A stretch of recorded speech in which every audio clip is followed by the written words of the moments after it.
Today we'll peruse the map, just how you like it. We'll discuss each segment of the front with great detail, using geospatial visuals, videos, and photos. However, let's kick things off with today's top news. The Russian troops have obliterated the first American Abrams M1101 tank. To verify this event, take a look at this photograph.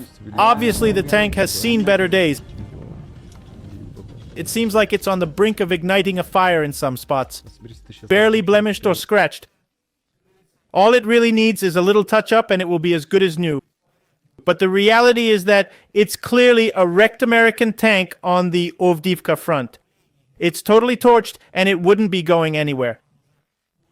Now let's swiftly transition to the map of the Ukrainian front. There are 949 updates on it today, but I won't cover all of them. We'll spotlight the most significant bit following the usual trend. The Kherson region in Kherson direction, to be specific. Another FAB has landed here. Observe this approximate point, where a Russian FAB obliterated a Ukrainian armed forces warehouse near Chornobaivka. Evidently, several FABs were present. This event is thumbnailed on your screen for you to see. The explosion was so potent it appeared to be nuclear.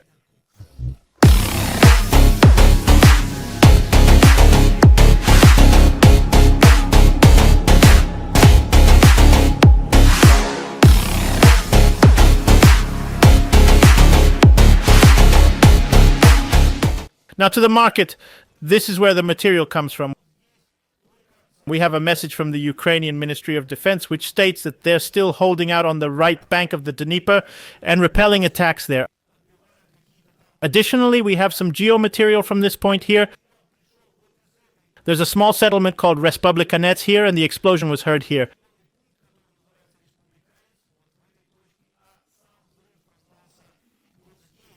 Russia is striking the positions of the armed forces of Ukraine near Respublikanets.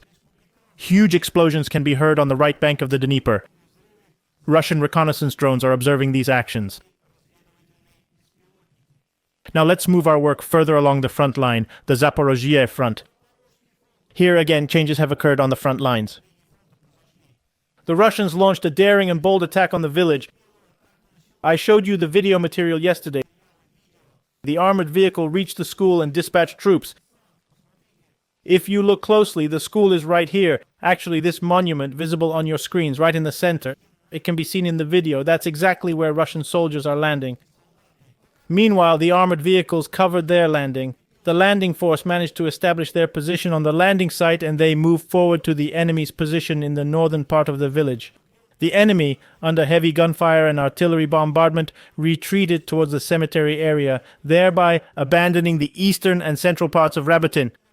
This means, as you can visibly see on the map on your screens with the different color changes, that they lost approximately 1/3 of their territory to the Ukrainian forces, and they are now retreating to the northern part. They are currently located approximately over here. To slow down the pace of Russian units advancing, the Ukrainian formations are laying mines remotely on the approach paths in the areas of Novoprokopivka, on the northern outskirts of Rabatin, and the Trap of Verbovo. These areas are marked on the map for you. This is approximately where the remote mining is happening. Yes, there's ongoing remote mining, and also here. Just to give you an idea of what it means, these are mines contained within shells. The shells are projected forward, they explode somewhere in the air, and these fragments, or whatever else they've used, are scattered over the area.